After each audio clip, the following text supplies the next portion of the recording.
monde.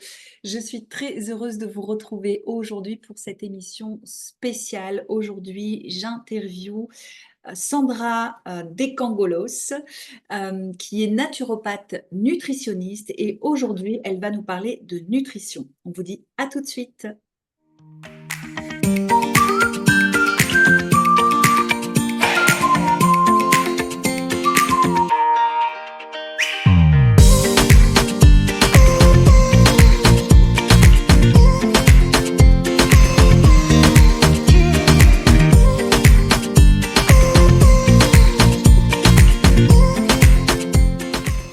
Alors, comme je vous l'ai dit, aujourd'hui, on va parler de nutrition. J'ai la chance de pouvoir interviewer Sandra, qui est donc naturopathe nutritionniste. Et aujourd'hui, elle va nous parler vraiment uniquement de la nutrition.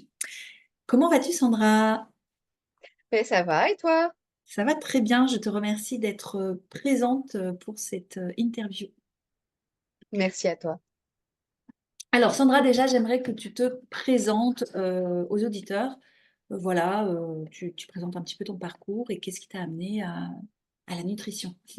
Ah! Alors, ben oui, Sandra, bientôt 38 ans. Hem, Avant ma reconversion professionnelle, j'ai fait, une carrière dans le commerce. Je suis tombée malade à 28 ans. Ça m'a poussée à faire d'abord des recherches de mon côté, ensuite à rencontrer un médecin qui a changé ma vie, le docteur Stien. Parce qu'il était, médecin, généraliste, nutritionniste, praticien de médecine chinoise et il a vraiment réussi à me prendre en charge, pour que ma maladie ne soit plus handicapante parce qu'elle était devenue handicapante et en fait, quand, il m'a parlé de retraite, là, j'ai eu un choc. Je me suis dit: «Ah, qui» alors en premier j'ai quand même pensé à moi: «Qui va continuer de m'aider?» Et ensuite, j'ai pensé aussi à tous les autres Mmh. clients et je me suis dit: «Mais, un homme comme ça qui s'en va en retraite, c'est tellement de personnes qui vont se retrouver seules face à leurs problématiques» et en fait, bah, j'ai eu envie de me lancer, j'ai eu envie de justement d'aller, donc vers cette nutrition qui en de prime abord m'a aidée. J'ai donc fait des cours, de naturopathe parce que, bah, effectivement, la nutrition, c'est, 70 de la formation de naturopathe. Je suis aussi une formation de médecine chinoise, et j'ai aussi suivi une formation en libération émotionnelle et somatique. Donc j'espère pouvoir, aider aussi, des personnes, qui étaient comme moi. Alors pour entrer dans le vif du sujet directement, comment est-ce que toi tu définirais une alimentation qui est équilibrée? Oui, alimentation équilibrée, ça veut dire beaucoup de choses et pas grand-chose. Mmh. Hem, Au final, l'équilibre, je dirais qu'il est atteint, quand on apporte suffisamment, heu, au niveau nutritionnel, de choses adaptées pour nos fonctions, de l'organisme.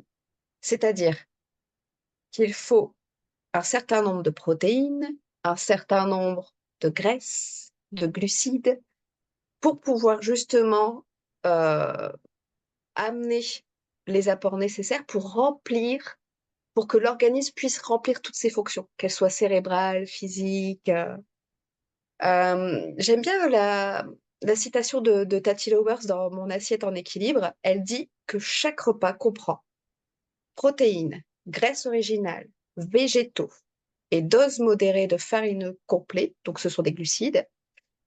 Pour elle, ça, c'est un repas équilibré. Et ben, c'est vrai, elle a tout à fait raison, en fait. Ensuite, par contre, en ce qui concerne, les quantités ou quoi que ce soit, il faut quand même que chacun soit, conscient qu'on est tous différents. Mmh. On n'a pas tous la même activité physique, on n'a pas tous la même réponse au stress, parce qu'il faut savoir que le stress est très énergivore. On n'a pas le même âge, on n'a pas le même sexe. Un homme a forcément plus de muscles, donc ben, forcément pas les mêmes besoins énergétiques. Ces besoins sont d'ailleurs souvent plus forts que les femmes. Par contre, si on doit généraliser vraiment les choses, il faut savoir qu'on a besoin de 55% de glucides, donc fruits, féculents, pains, céréales. 30% de lipides, donc les lipides, ce sont les graisses, donc les huiles, beurre, avocat, et 15% de protéines, donc œufs, viande, poisson, les légumineuses, et bien sûr, des légumes à volonté. Tu dirais que l'aliment essentiel pour tout le monde d'ailleurs, ce serait les légumes. Est-ce que les légumes, on peut en manger tout le temps, à volonté, tous les repas? Je pense qu'on peut dire ça effectivement parce que le légume, entre guillemets, c'est le seul aliment qu'on peut manger à volonté sans avoir une crainte au niveau calorique ou quoi que ce soit. C'est souvent aussi dans les vitamines, dans les légumes que nous avons les vitamines.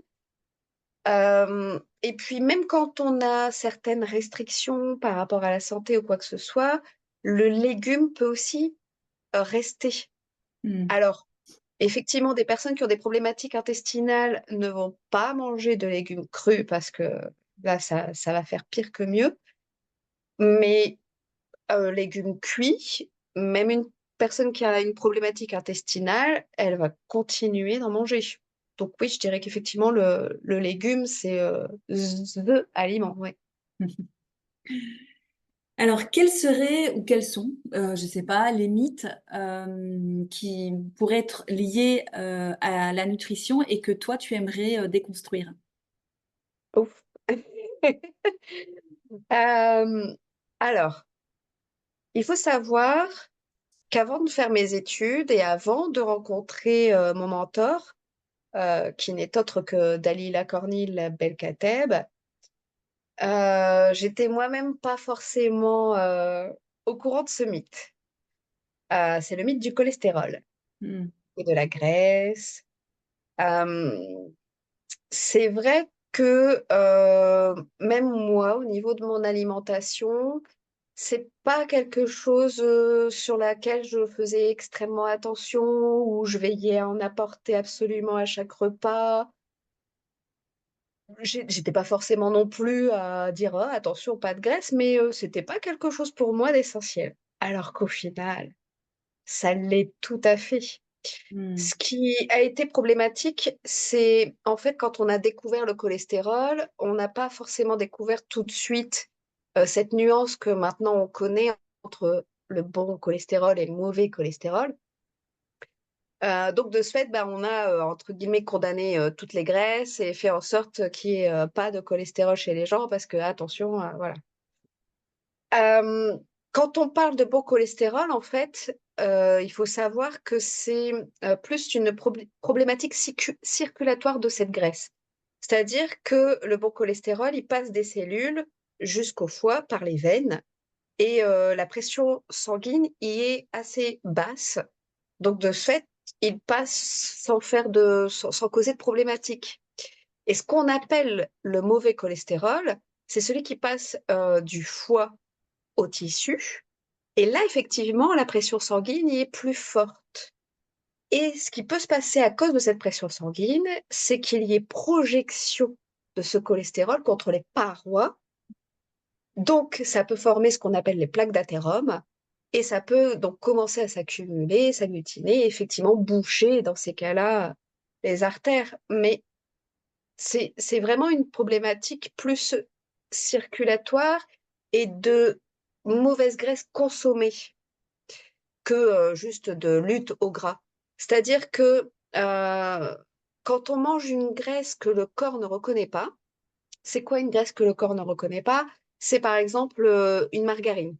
Une margarine, ce sont des huiles qui sont à l'état naturel liquide et que l'on va modifier pour qu'elles soient à l'état solide. On a modification, le corps, dans ces cas-là, ne reconnaît pas parce que c'est une graisse qu'on appelle trans. Une graisse trans, c'est aussi une huile qui va être chauffée et qui ne devrait pas être chauffée. À part l'huile d'olive, franchement, la plupart des huiles ne peuvent pas être chauffées parce qu'elles passent directement en trans. Ça veut dire qu'elles sont pas reconnues par le corps et ça veut dire qu'elles ne sont pas gérées comme il faut. Hmm. Donc c'est plus une problématique de ce qui est amené, de ce qui est mangé, plutôt que vraiment les graisses en elles-mêmes. Et en plus, ce qu'il faut savoir aussi, c'est que la plupart du temps, le cholestérol, il vient du sucre. Hmm. Il y a souvent une problématique soit d'insulinorésistance, donc ça veut dire que l'insuline n'arrive pas justement à gérer les sucres qu'on va amener dans le corps, soit une problématique de prédiabète, soit une problématique de diabète qui est liée au cholestérol. Quand il y a des taux de cholestérol qui sont hauts, il faut souvent aussi aller voir au niveau des sucres et de la gestion des sucres par l'organisme. Donc, si on veut vraiment gérer son cholestérol, gérons nos sucres d'abord. Et ensuite, il faut savoir qu'au niveau des graisses, quand elles sont originelles, donc par exemple les huiles liquides non chauffées, le beurre non pasteurisé, et ben ces graisses, le corps il en a besoin. Il faut savoir que le cholestérol, il est directement dans les cellules, même directement dans les membranes des cellules. Donc si vous n'avez pas assez de cholestérol, vous n'avez pas assez de cholestérol justement pour la base de la base qui sont vos cellules. Donc, il y aura forcément une répercussion ailleurs dans votre corps. Donc, ramenons la graisse dans notre alimentation. Est-ce qu'on pourrait mettre une demi-cuillère à café d'huile végétale crue dans nos repas? Facilement. Il faut compter 1 à 2 cuillères à soupe d'huile végétale par repas. Quand même. Donc, Ouais. On peut y aller, quoi. c'est ça, on y va.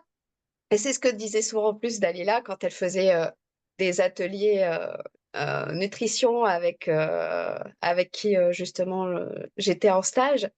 Elle disait, mais allez-y, faites-vous plaisir parce que justement, le gras, en plus d'être dans cette base des bases, nos cellules, elle vient aussi permettre de réguler certaines problématiques comme par exemple la ménopause.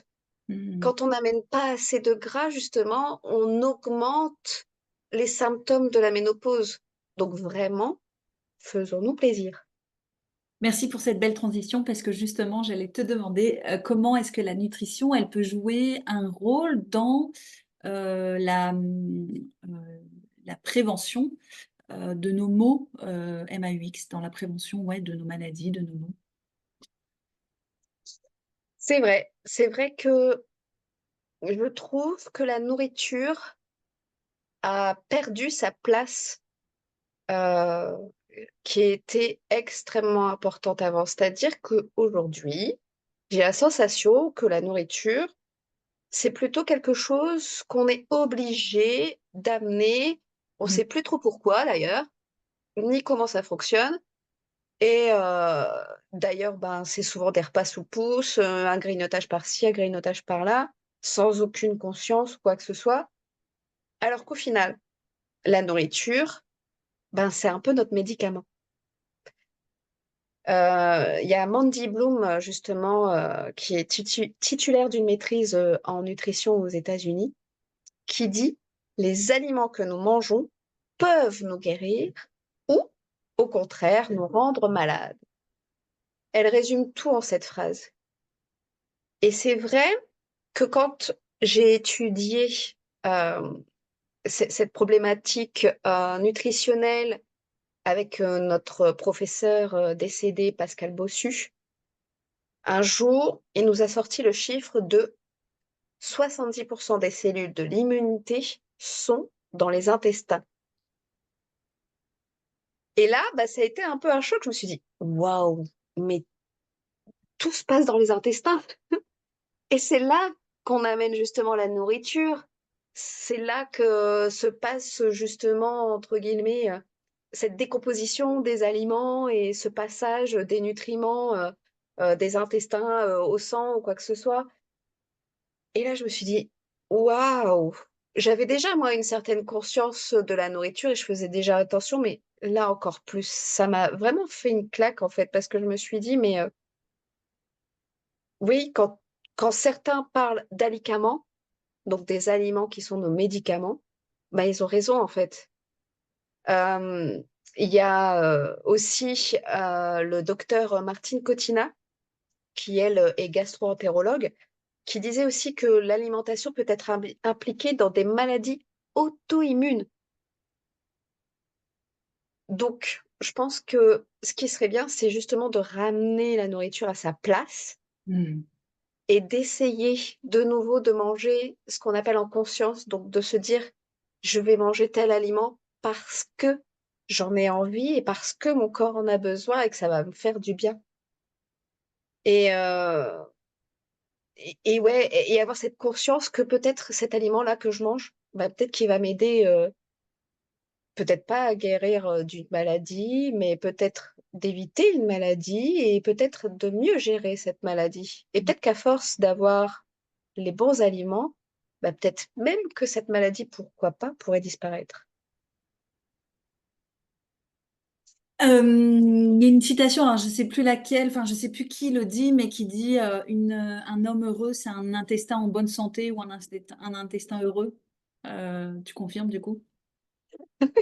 Ouais, surtout vraiment, Pascal Bossu a été une superbe rencontre et il a confirmé ce que je soupçonnais.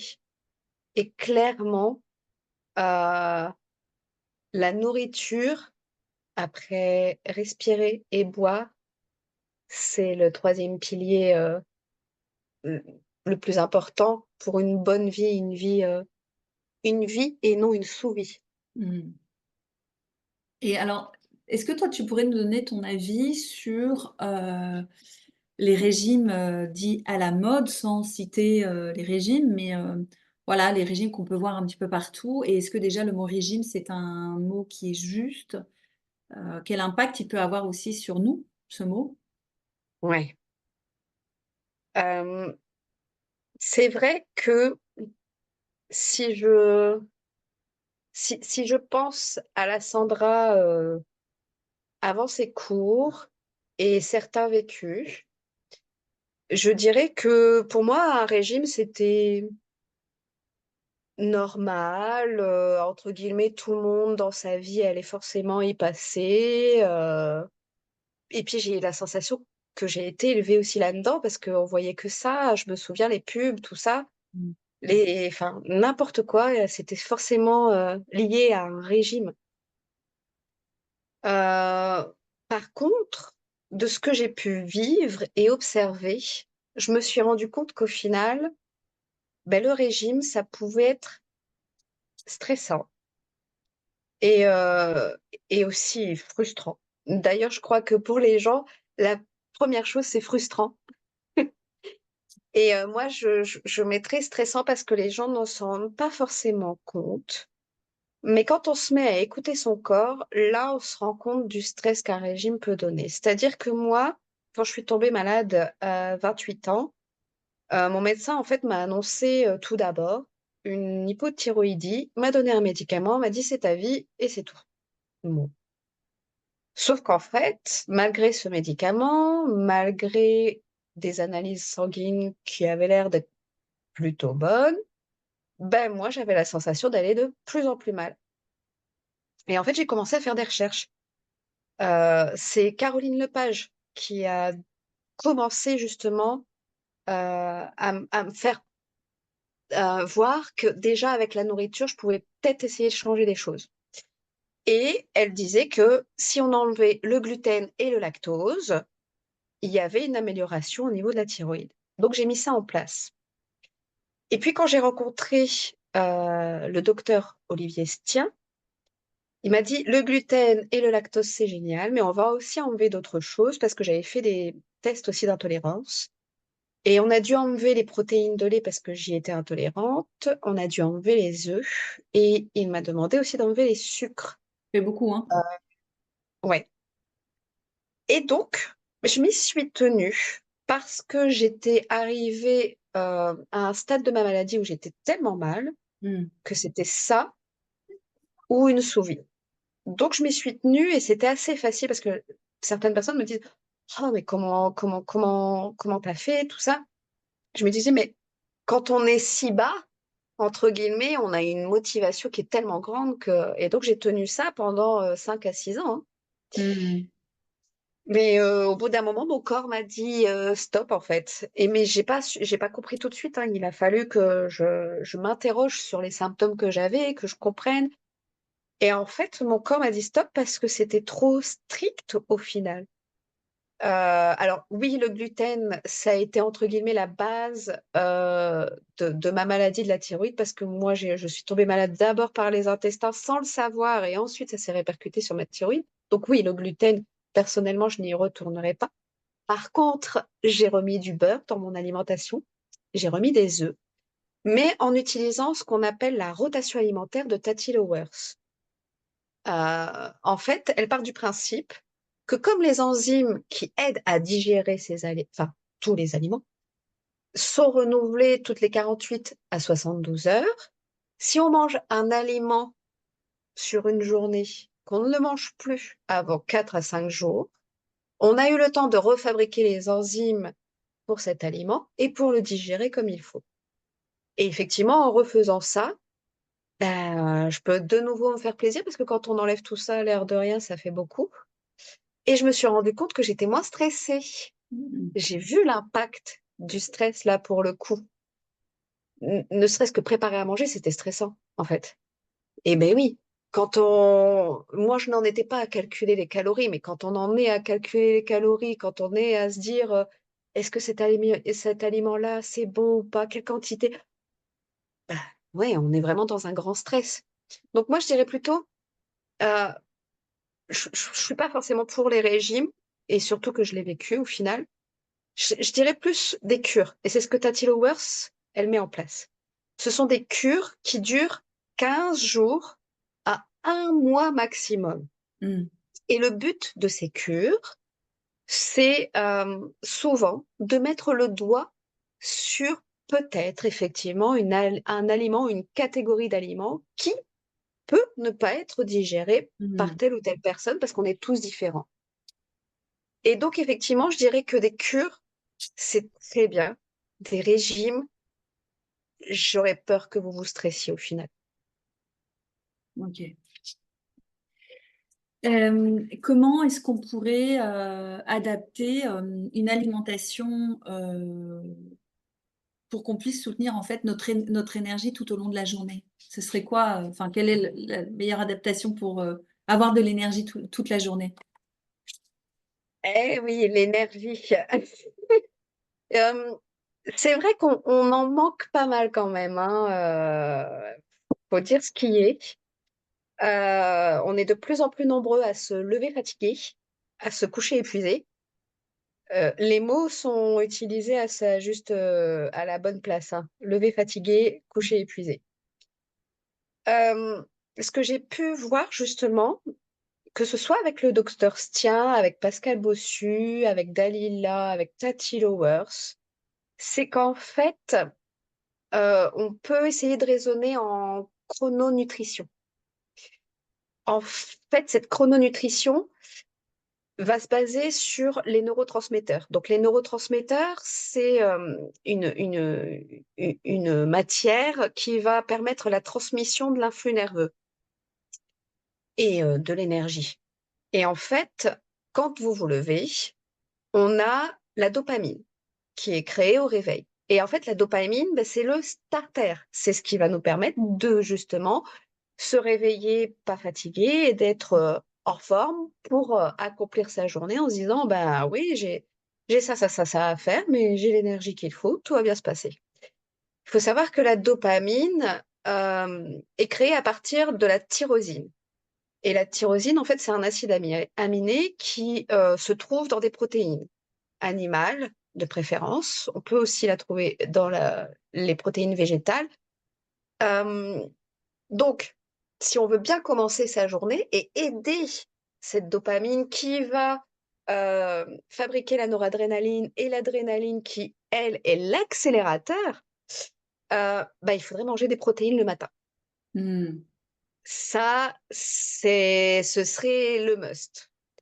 À savoir que ce qui serait encore mieux, c'est de ne pas manger de sucre le matin, parce qu'il faut savoir que quand on mange du sucre, on met en place, l'insuline qui est créée par le pancréas et en fait, à cause de cette insuline, il y a limitation de fabrication de la dopamine, notre Mmh. starter. Donc, ce qui serait merveilleux, c'est d'avoir de la protéine le matin et pas de sucre. C'est pas toujours évident, hein. Je sais que la plupart des gens, on a entre guillemets aussi été éduqués comme ça, il faut du sucré le matin et voilà. Mais voilà, si on veut de l'énergie, j'ai envie de dire, faisons comme Tati Lowers, testez 15 jours, vous verrez. Ensuite, effectivement, le midi, ben, entre guillemets, j'ai envie de dire que tout est permis, mais sauf le sucre aussi. C'est pas son Mmh. moment pour le sucre. En fait, le sucre, il y a un vrai moment. C'est entre 16 heures et 18 heures. Parce qu'en fait, entre 16 heures et 18 heures, là, le corps va avoir besoin effectivement de ce sucre pour fabriquer en fait tous ces précurseurs qui vont permettre de mettre en place un bon sommeil. Donc, quand on veut se faire plaisir avec du sucre, on attend le créneau 16 h 18 h et là, effectivement, on y va. Donc, le sucre, on va essayer de l'amener avec du fruit. On va l'amener avec aussi, pourquoi pas, du chocolat un peu sucré. On va l'amener, allez, on peut aussi prendre un biscuit. Faut se faire plaisir aussi. Il faut que la papille aussi, elle sente ce sucre et qu'elle se dise, ah, c'est vraiment, c'est ce moment, c'est mon moment, c'est le moment du sucre là, j'y vais. Mmh. Et le soir, par contre, ben, on se prépare à dormir. On se prépare à avoir besoin de moins d'énergie. Bah oui. Donc, il faudrait effectivement alléger. Et même, on pourrait se passer, là, pour le coup, de protéines. Parce que là, effectivement, ben, une protéine, il faut savoir, surtout si elle est animale, qu'elle peut être longue à digérer. Mmh. Donc si on veut un sommeil, plutôt, bon, un repas léger sans protéines, c'est plutôt pas mal. Ou une protéine, végétale à la limite, si Mmh. vraiment on peut pas s'en passer. OK. Merci pour, tous ces conseils hyper précieux. Alors, on sait, que, le mental, c'est, vraiment le fléau, de l'humanité. Toi qui accompagnes des gens, moi qui accompagne des gens, je sais que c'est vraiment quelque chose qui est, très, très, très présent, chez l'humain. On a souvent un mental surchargé, bourré de ruminations, bourré de plein de choses. Est-ce qu'il y aurait, des aliments qui pourraient justement, soutenir la santé du cerveau, la santé de notre mental? Oui, effectivement. Le cerveau, le le cerveau est, un très gros consommateur, hem, c'est-à-dire que le cerveau, en fait, il a prévu d'avoir toujours ses apports. Si il estime qu'on lui a pas amené ce qu'il fallait, il va aller chercher dans le reste du corps, quitte à faire une carence dans ce reste du corps. Donc effectivement, le cerveau a une très grande place dans sa façon de se nourrir parce que sans s'en rendre compte, si on lui amène pas ce que lui veut, il va aller chercher ailleurs et créer des carences, des maladies ou même des maladies auto-immunes. Donc le but, c'est de venir, lui amener ce qu'il demande et qu'est-ce qu'il demande? Dans un premier temps, il va demander des glucides. Donc les glucides, c'est comme je disais tout à l'heure, ça va être des fruits, ça va être les féculents. Donc c'est ce qu'il va venir chercher en priorité. Donc quand on va manger ce fruit, ces féculents, pensez justement consciemment que vous venez lui apporter déjà quelque chose qui lui est nécessaire et qui va pas venir chercher ailleurs. Mmh. Et ensuite, il faut savoir que le second apport le plus important pour lui aussi, ça va être le gras.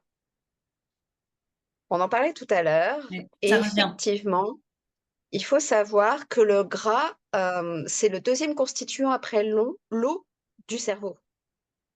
Mm. Donc, quand on sait ça, on comprend aussi pourquoi on remet le gras à sa place. Ouais. Au niveau du gras, ce qui va vraiment venir chercher, ça va être les oméga 3. Mm. Et donc, ben, ça, on va pouvoir le trouver dans les petits poissons gras. Donc, Mm. tout ce qui est sardines, maquereaux, harengs. Et en plus, souvent, ces petits poissons, ils sont déjà dans des huiles végétales. Mm. Donc, voilà, quand on mange ce genre d'aliments, on est déjà sûr d'amener le gras nécessaire au cerveau.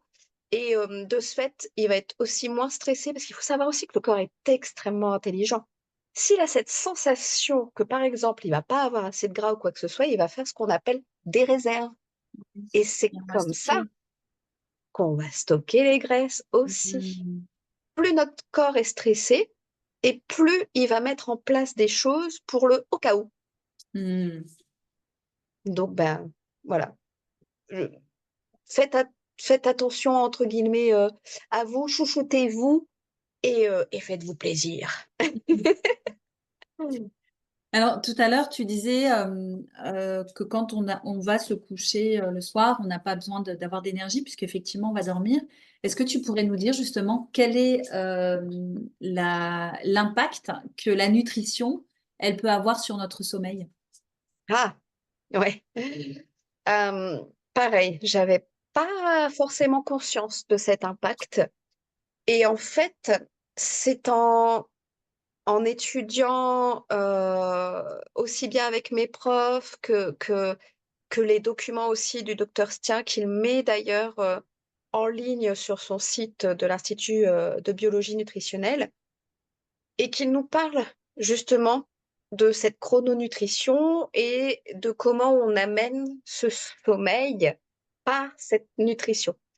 Et en fait, il explique que justement, pour pouvoir, entre guillemets, mettre en place tout ce qu'il faut pour ce bon sommeil, il va nous falloir de la sérotonine qui va fabriquer de la mélatonine, qui va être justement le précurseur de l'endormissement le soir. Et pour pouvoir avoir cette sérotonine et cette mélatonine, il va nous falloir ce qu'on appelle du tryptophane. Le tryptophane, en fait, c'est un acide aminé qui fait partie justement des 9 acides aminés essentiels pour notre corps, justement. Donc, comme disait le docteur Stien, si on veut bien préparer son sommeil, il faut le préparer entre 16 heures et 18 heures. Mm. Et on le prépare entre 16 heures et 18 heures avec du sucre, comme je le disais tout à l'heure, parce que c'est avec le sucre que va, entre guillemets, se faire toute une machinerie, mais qui va permettre d'arriver à ce qu'on appelle à la sérotonine et à la mélatonine. D'ailleurs, le docteur Didier Chaud, président de l'Institut européen de diététique et de micronutrition, en avait fait un rappel. Il avait dit justement, n'oubliez pas, entre 16 heures et 18 heures, c'est là que vous mettez votre sucre pour préparer votre sommeil. Mm. Et ensuite, euh, donc du sucre, effectivement, mais on va aller chercher ce sucre dans des choses comme des fruits, du chocolat. C'est le moment de se faire plaisir. Le chocolat entre 16 heures et 18 heures, c'est le moment où vous pouvez y aller sans frustration ou quoi que En ce soit. culpabilité. Voilà, c'est ça. Et puis, une banane, un produit laitier. euh, c- Ça va, entre guillemets, se goûter. Si vous y mettez une banane, un chocolat et un produit laitier, vous amenez toutes ces petites choses que le corps va venir prendre, faire sa petite tambouille et vous fabriquez justement tout ce qui va vous permettre de pouvoir vous endormir comme il faut. Il faut savoir aussi qu'on peut trouver ce fameux tryptophane dans les légumineuses aussi. Après, si on veut bien dormir, il faut aussi faire attention à ce qu'on va manger le soir. Mm. Déjà à l'heure. Alors, Pascal Bossu nous disait qu'un souper, au mieux du mieux du mieux, devait se prendre à 17 heures. On n'est tous pas prêts à souper à 17 heures, c'est clair. Il nous disait de ce fait-là, pas plus tard que 20 heures. Parce que et comptez 3 heures entre le moment où vous avez fini de manger et le moment où vous allez vous coucher. Parce que si vous allez vous coucher au moment où vous allez mettre en route la digestion, ben déjà il vous faut de l'énergie et en plus vous ne laissez pas votre corps faire ce qu'il fait pendant la nuit.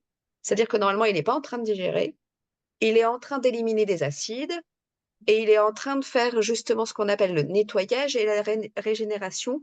Et ça c'est le foie qui le fait. Donc faites vos plaisirs de 16 heures à 18 heures, mangez votre petit souper avant 20 heures, et normalement, au niveau du sommeil, vous seriez plutôt bon. Bon. C'est hyper riche. On va parler aussi de l'importance de l'hydratation, même si je pense que tout le monde sait qu'il faut boire. On le répète tout le temps, bien évidemment. On le voit partout. Mais est-ce que toi, tu pourrais vraiment appuyer et parler de cette importance de cette hydratation dans notre journée, dans notre alimentation, enfin voilà, dans notre quotidien en fait. Alors oui, comme tu dis, tout le monde est au courant, mais peu de gens l'appliquent. C'est-à-dire que on sait tous que boire, c'est important, et on y répond maintenant trop souvent quand on a soif. Parce que ben, on a des vies quand même très remplies et qu'on se fait avoir, entre guillemets, par le temps. Qu'on n'écoute pas non plus forcément son corps. Puis on se dit, bah, c'est peut-être pas le moment, en fait, de boire parce que peut-être que je vais avoir une réunion dans 1 heure. J'ai pas envie de quitter la réunion pour aller aux toilettes. Mm. Ou peut-être que je vais aller dans un lieu, dans un endroit où j'aurai pas d'accès à des toilettes. En plus, ça, c'est souvent une problématique de femme, hein, quand même. Mm. Mais de ce fait, on se crée beaucoup de choses qui ne nous permettent pas de nous hydrater comme on devrait en fait. On se met beaucoup de contraintes, Mm. mais c'est normal, on fait tous comme on peut en fait. Moi aussi, hein, la première, j'ai été comme ça, à me dire qu'est-ce que je vais faire et à m'organiser entre guillemets sur mon hydratation et à me dire ah ouais mais là je sais que je vais pas avoir accès à des toilettes, je bois plus là. Et Ouais. clairement, et je buvais plus parce que je savais pas comment j'allais faire.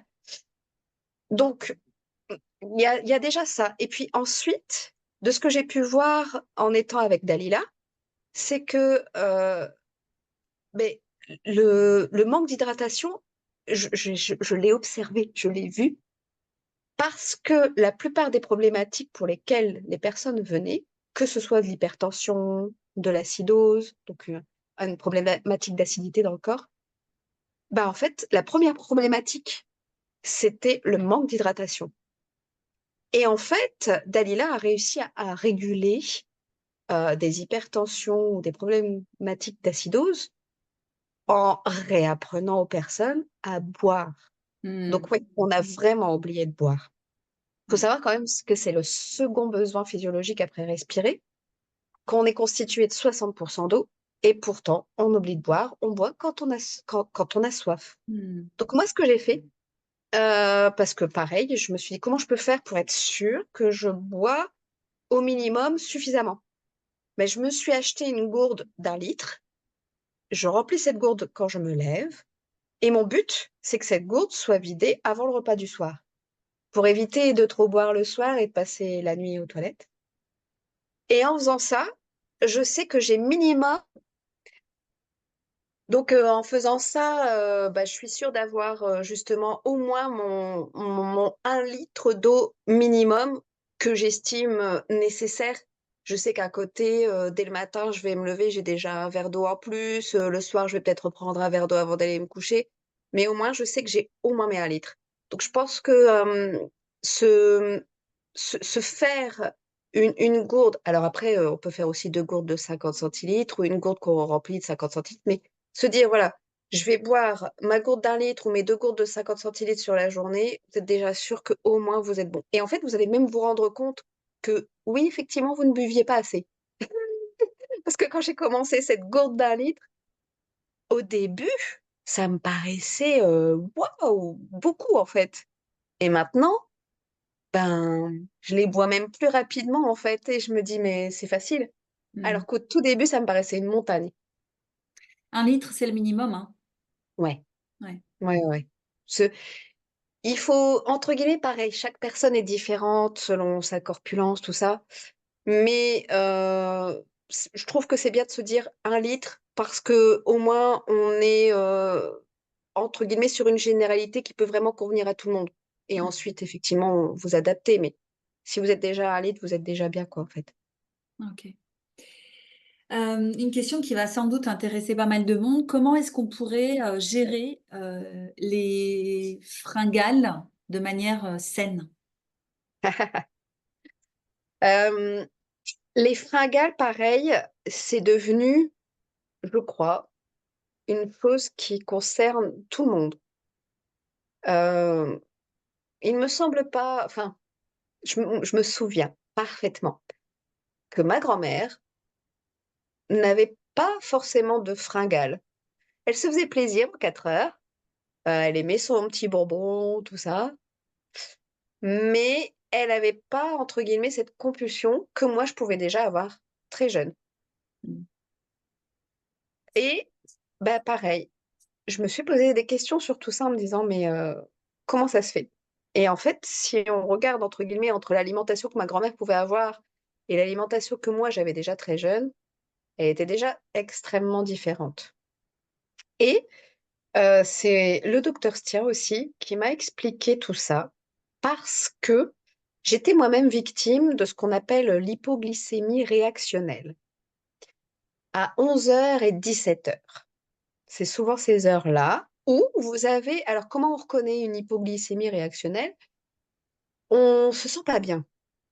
On a peut-être même des suées, on est irritable, mais au plus haut point et on a une faim qu'on pourrait manger la personne devant nous. Mmh. Et je savais même pas ce que c'était ça, en fait, ce que j'avais à 11 heures. Je savais juste qu'à 11 heures, j'étais pas bien et c'était tout le temps. Et c'est lui qui a mis le mot dessus en me disant: «Bah, ça s'appelle une hypoglycémie réactionnelle» et il m'a expliqué qu'en fait, ces fringales, sont dues souvent, de prime abord, à un petit déjeuner qui est soit absent, soit un petit déjeuner sucré. Mmh. Parce que justement, on en parlait tout à l'heure de tout ce qui était starter, dopamine, tout ça et en fait, le matin, si on mange pas ou qu'on mange que du sucré, on n'amène pas ce qu'on disait qui était essentiel, c'est-à-dire la protéine, Mmh.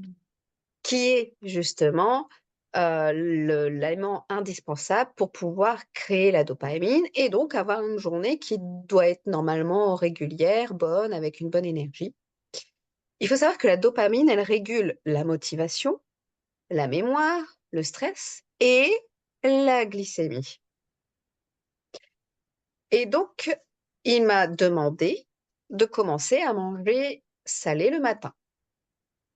Et effectivement, quand j'ai commencé à manger salé, je pense qu'il faut toujours, hein, c'est d'ailleurs pour ça, je pense que Tati Lowers dit qu'il faut 15 jours pour se rendre compte vraiment d'une chose. Je pense que une semaine à 15 jours, j'ai dû me rendre compte et je me suis dit: «Waouh, il s'est rien passé à 11 heures. J'ai attendu mon heure du repas normalement, j'étais bien. J'ai pas été agressive envers les autres parce qu'en plus on est agressif, hein, ben, on est Ouais. tellement pas bien. On passe en mode survie et le corps se dit, «Si je mange pas tout de suite, je vais peut-être mourir», hein, donc on est Mmh. effectivement agressif, hein, ça va pas, on se met en danger.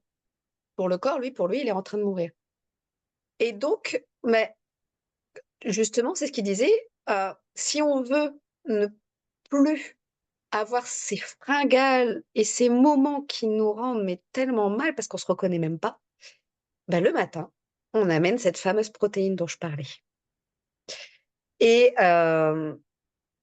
ensuite, si au bout de 15 jours, on a cette sensation qu'on a toujours des envies, je parlerai pas de fringales parce que la fringale, c'est vraiment le moment où on le sent dans le corps. On a voilà, on a ses suées, on a chaud, on n'est pas bien, mais il y a aussi ces moments où j'ai besoin d'un truc, n'importe lequel. Bah, ça, c'est encore autre chose. Ça, c'est plus une fringale. Donc si on a mis en place ces protéines le matin et qu'on a toujours ces envies, là, dans ces cas-là, faudra consulter parce qu'il y aura sans doute quelque chose, derrière, une Dans émotion à gérer. l'émotionnel, ouais. Ouais, Ouais. c'est ça. Ok, ok.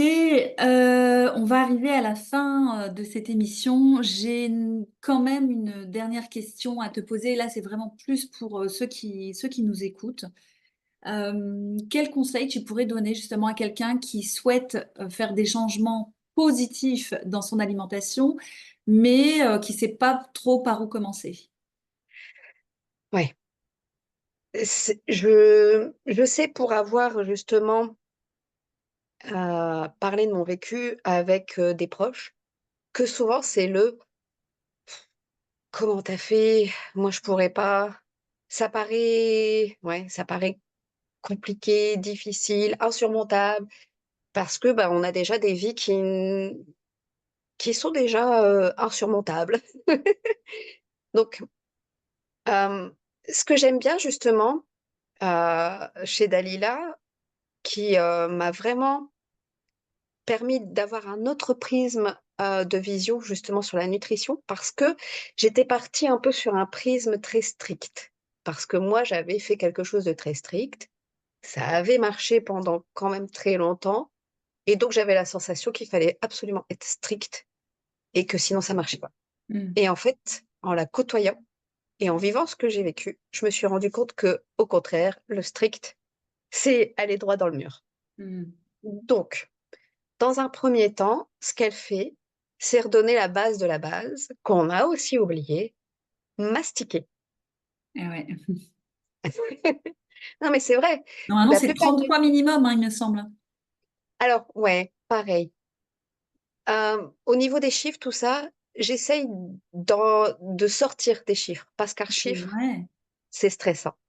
Mm, Par contre, ce qu'on peut se dire, c'est que mon aliment, quand je l'avale, ça serait bien qu'il soit plus en mode bouillie, purée, en fait. mm. Je compte pas, j'y vais, j'ai conscience, mais j'apprécie parce que, Ah, eh, si ouais, je commence à compter à chaque fois, c'est clair.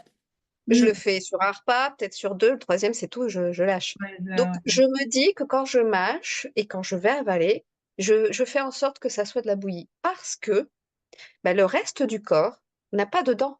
Le seul endroit où il Mm, y a les dents pour pouvoir avoir cette capacité de broyage, c'est dans la bouche.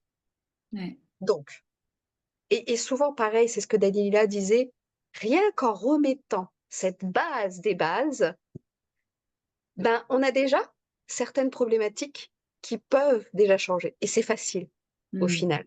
Sans se mettre de pression, juste, une première fois, on va pas faire attention et la deuxième fois, on va peut-être se dire: «Tiens, je vais observer», puis même moi, des fois, je me dis: ah, là, j'ai oublié de bien mâcher, je l'ai senti le truc là» et mm, on observe et on observe et on observe et au fur et à mesure, bah, ça va devenir un automatisme et ensuite, surtout, ce que j'ai envie de dire, c'est aussi écouter, mais vraiment, pour de vrai. C'est-à-dire essayer de ressentir quand j'ai envie de quelque chose, est-ce que j'en ai envie parce que j'ai faim? Ou est-ce que j'en ai envie parce que je viens combler juste un ennui, par exemple, ou toute autre chose? Hem et puis se faire plaisir, heu, c'est-à-dire, j'ai envie de me préparer tel truc, ouais, mais les autres, ils aiment pas ou quoi. Je me prépare cette chose parce que moi, là, tout de suite, maintenant, j'en ai envie et mm, je vais me faire plaisir et ensuite, si vraiment, entre guillemets, on a la sensation qu'il y a des choses qui sont pas top dans ce qu'on fait, on s'en rend compte et on a beau tout essayer, on a la sensation qu'on n'y arrive pas. Se rassurer, c'est normal. Il y a des choses pour lesquelles vous ne pouvez pas avoir de contrôle parce que ce sont, par exemple, vos neurotransmetteurs qui ne sont pas à l'équilibre et qui vous réclament, entre guillemets, des aliments pour combler ces manques, mais vous ne savez pas, donc vous mangez n'importe quoi et autant que vous voulez, tout ça, et vous n'arrivez pas à contrôler. C'est pas contrôlable. Il va falloir avec un professionnel, vérifier justement pourquoi vous avez ces manques et comment on peut les combler. Et effectivement, là, tout de suite, vous allez avoir des choses qui vont venir naturellement. Vous Mhm. mettez pas la pression. Euh, Entre guillemets, les grosses bases, ça va être la protéine le matin, le midi. Entre guillemets, j'ai pas de choses spécifiques, mais faites-vous une belle assiette, pas de sucre. À 4 heures, entre 16 heures et 18 heures, je me mets du sucre et je me fais plaisir. Et le soir, je me fais un truc light et je me mets pas de pression. C'est surtout ça, la pression. Souvent, au final, la plus grosse problématique, c'est la pression qu'on se met à soi-même. Par exemple, là, on est au mois d'avril, ça y est, on se met déjà la pression de l'été. Ben, on enlève la pression, on enlève un stress et on enlève justement cette énergie que le corps va réclamer en supplément à cause de ce stress. Mhm. Donc, on relâche, on respire, on souffle et on se fait plaisir. Tranquille et tendu. Totalement. Eh bien, merci beaucoup Sandra pour toutes ces informations, mais hyper riches. J'espère vraiment, vraiment que, ceux qui nous écoutent, vous avez appris un tas de choses. En tout cas, moi, j'ai appris un tas de choses, donc je suis très heureuse d'avoir fait cette émission. Est-ce que tu pourrais dire aux auditeurs où est-ce que tu pratiques, comment on peut te contacter, sachant que je vais remettre toutes les infos dans la légende, en fait, en publication. Oui. Alors, donc, moi, je pratique à Bavé, donc, qui est une ville entre Valenciennes et Maubeuge. Il faut savoir que j'espère aussi, pourquoi pas, avoir un cabinet certainement entre Villeneuve-d'Ascq, Marc-en-Barœul. C'est pas encore défini. Après, il faut savoir aussi que les visios sont aussi possibles dans ma pratique. Après, bah, j'ai effectivement les réseaux sociaux, TikTok, Instagram et Facebook. Et en fait, le nom de mon entreprise, c'est l'effet papillon, les LES, fait FAITS, papillon. Ouais. Je remettrai de toute façon toutes les infos dans la légende pour que vous puissiez, si vous le désirez, prendre contact avec Sandra. Eh bien, je te remercie Sandra pour cette super interview, vraiment. Merci, merci pour toutes les informations que tu nous as données. C'était hyper riche, vraiment, vraiment très, très riche. C'est- Franchement, je l'ai fait avec grand plaisir.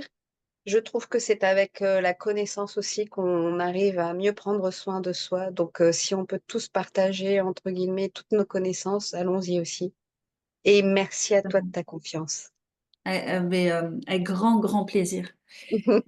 Et puis, je tiens à vous rappeler, à vous qui nous écoutez, que vous êtes la clé, c'est vous qui décidez de votre chemin. Gardez votre discernement, vous n'êtes pas obligé de croire tout ce qui a été dit dans cette vidéo. Pratiquez, testez. C'est hyper important que vous gardiez aussi votre manière de penser, voilà, votre discernement. Donc, et c'est vous la clé parce que c'est vous qui décidez de votre chemin, vous êtes co-créateur de votre vie. C'est vous qui décidez si vous allez prendre ou pas ces informations, si vous allez les appliquer ou pas. Voilà, vous êtes la clé. Alors là, je pourrais ne le répéter pas assez en fait. Je le répéterai pas assez. Donc voilà, je vous remercie. N'hésitez pas à partager cette vidéo si vous pensez qu'elle pourrait servir à quelqu'un. N'hésitez pas à vous abonner, ceux qui passent par ici ou pas. C'est comme vous voulez. Si notre énergie vous plaît, bah, abonnez-vous. Si ce n'est pas le cas, bah, ne vous abonnez pas. C'est vous la clé, c'est vous qui décidez. Voilà, en tout cas, je vous remercie de votre écoute et je vous dis à très vite pour d'autres émissions et d'autres interviews. Bye bye!